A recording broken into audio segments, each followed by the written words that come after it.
That's another part that's just baffling is how Trump is just falling in line behind Putin. Even in Moscow, they can't believe it. I'm sure they think there's some plot there. But Charlie is right. I agree with him as well. Doing this in public, not just in the Oval Office, but every day there's a public statement. Even during the address to Congress yesterday, he was waving around the idea of the letter that had just arrived. That's just no way to do it. And after pausing those military deliveries, America has then stopped sharing intelligence. It was explained by the director of the CIA on Fox TV this morning. Sure. What President Trump said is he asked for a pause. As I've mentioned, President Trump is the peace president. Never been a war under his leadership. He wants to end the wars that exist. And so in this case, as everyone saw play out, President Trump had a real question about whether President Zelensky was committed to the peace process. And he said, let's pause. I want to give you a chance to think about that.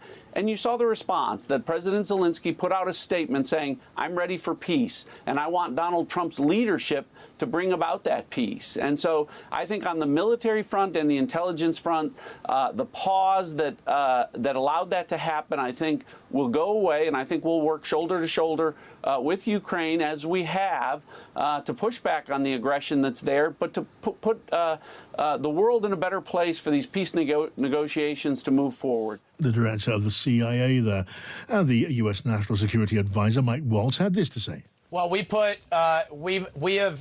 are pausing, assessing, looking at everything across our security relationship, number one. Number two, the conversations that we've had, they've been tough, they've been difficult.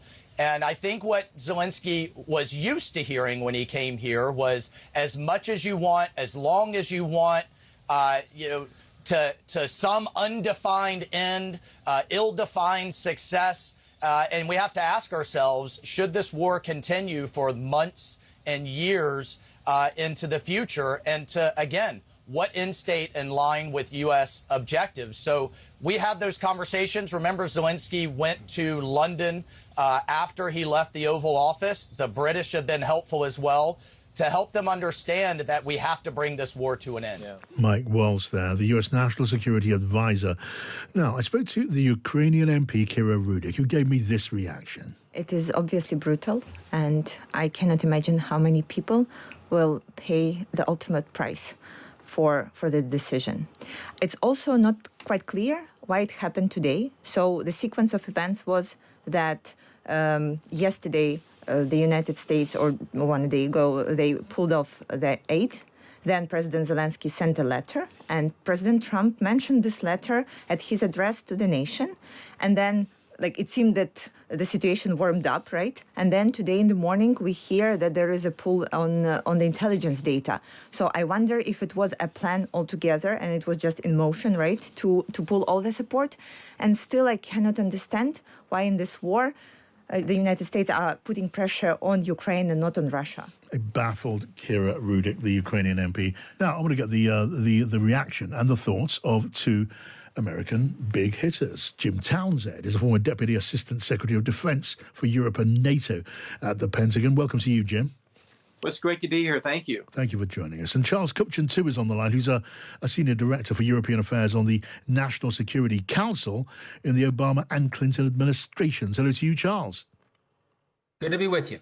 Good to hear your voice. Now, let me ask you first of all, when you heard this news, that not only had arms been cut off to Ukraine, but also the supply of very important intelligence, including battlefield intelligence, that had been halted too.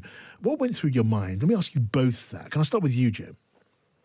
Well, I wasn't too surprised. The word that came out first was just that the arms assistance that was already in the pipeline from the Biden administration, that was what was going to be held up.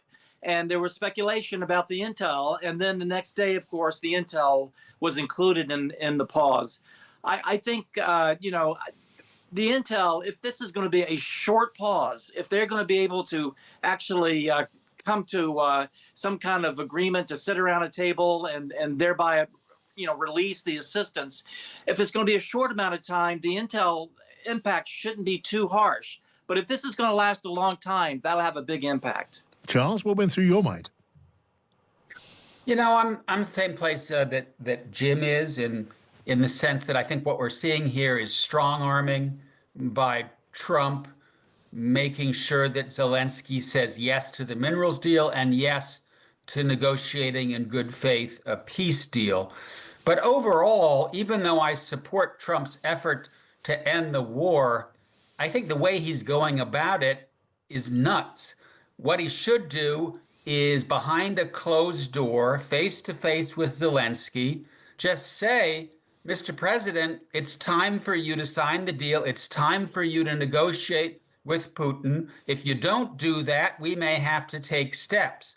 But to do this in public, to undercut Zelensky in the full view of the Russians, is to work at cross purposes to what Trump wants because it weakens Ukraine's hands. It makes peace harder to get.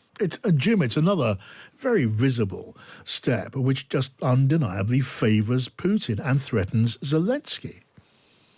Well, it's amazing. You know, that's another part that's just baffling is how Trump is just falling in line behind Putin. Even in Moscow, they can't believe it. I'm sure they think there's some plot there. But Charlie is right. I agree with him as well. Doing this in public, not just in the Oval Office, but every day there's a public statement. Even during the address to Congress yesterday, he was waving around the idea of the letter that had just arrived. That's just no way to do it. Number one, and number two, it makes us look so brutal in terms of how this country is approaching this problem. It's just something that is something it's shameful for a lot of Americans to watch unfold. Now, tell me, Charles, from all you know of the intelligence community, not just in Washington and Langley, Virginia, but on both sides of the Atlantic, how will this go down with intelligence officials in America and those vital relationships with allies across the Atlantic?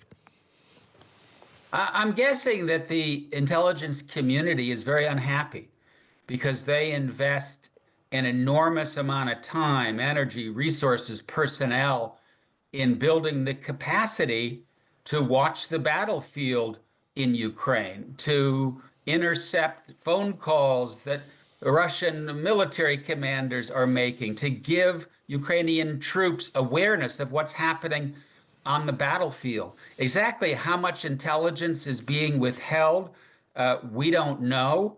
But given how invested the U.S. military and the intelligence community is in helping Ukraine, I'm guessing that there is a lot of discontent with what has gone down over the last few days. And Jim, what about at the Pentagon, among the top brass in the American military? And we've seen just again in recent days the chair of the Joint Chiefs of Staff, General Brown, he's been shoved out and replaced with someone much more clearly loyal, supportive of Donald Trump. And a dozen generals and admirals are being shown the door too. So maybe views are muted at the Pentagon. But does it even matter? How do you think this is going to work there? Well, it is quite muted. I think they're keeping their head down, that's for sure. And I think you raised an important point, just how important is their input into all of this. So much is being driven not even by the highest levels of the civilian side of the Pentagon, where the Secretary of Defense is and his staff. This is really being driven by Trump himself out of the White House, out of the top level of the NSC staff, where Mike Walls is. It doesn't sound like Marco Rubio was having much to do with it, and he's the Secretary of State. So in terms of the U.S. military, they're keeping their heads down. They're going to do what they've been told. But like Charlie said, I'm sure morale is pretty low among them as well, not just because of the purge, but because of the way Zelensky is being treated. Right. Now, and give me an insight, Charles, on intelligence. How far would it be possible for countries like the United Kingdom, which has a very sophisticated intelligence network, to fill the gap, to fill the vacuum that's left by the United States? Now, that vacuum may not be there for very long, but at the moment it does seem to be. And there will be efforts, won't there, by Britain and France, which also has a pretty useful intelligence machine, to try and make the difference. Well, my understanding is that the U.S. has communicated to the UK to also withhold some of its intelligence. Well, some American intelligence. I guess they can't order Britain to withhold Britain's own intelligence. Correct. But does Britain have its own sources and methods? Yes.